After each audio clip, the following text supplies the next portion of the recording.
one thing I see is that in a lot of times we wait to be reactive to situations instead of being proactive.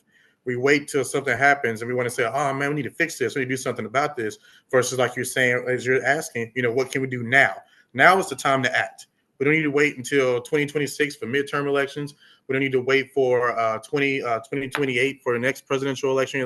We need to make sure that if we want to ensure that our children's futures are guaranteed and that they are safe and they have equal rights and equal protection under the law, and make sure that as we as individuals have equal rights and equal protection under the law, that we need to act now. We need to be going down to Austin in a few days to get ready for the Texas legislative session.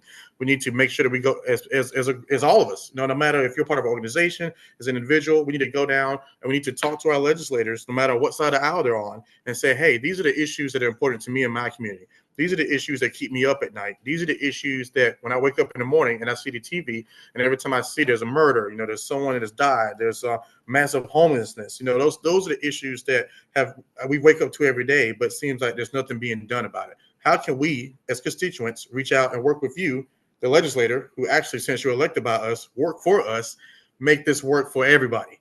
And I think that's going to be the key, is galvanizing people to understand that it's not just enough to go to the ballot box. You need to meet people. You need to meet our leaders and our policymakers where they are. And if it's in the halls of the Capitol, so be it.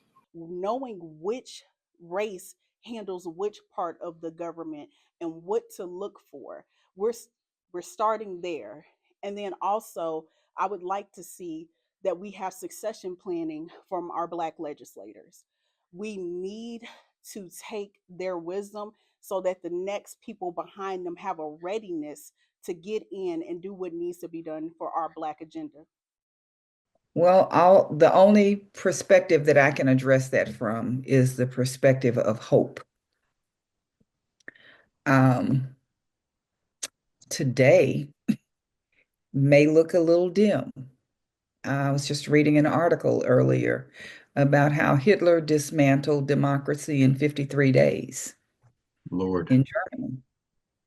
And when you consider that we have an influencer to the White House who is supporting a Hitler-esque regime in Germany because they're about to have elections, and the party that Elon Musk is supporting says that, well, Hitler had some very good ideas and they probably need to bring some of them back.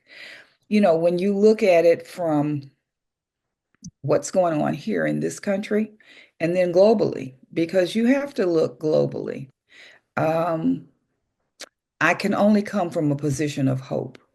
And that hope is that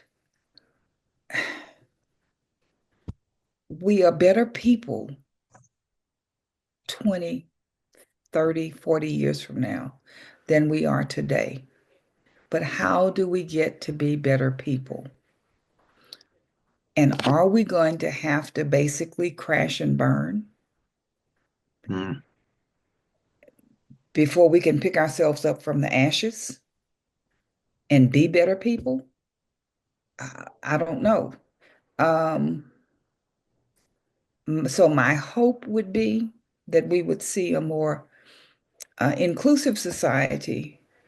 But I don't ever believe that we will be a colorblind society.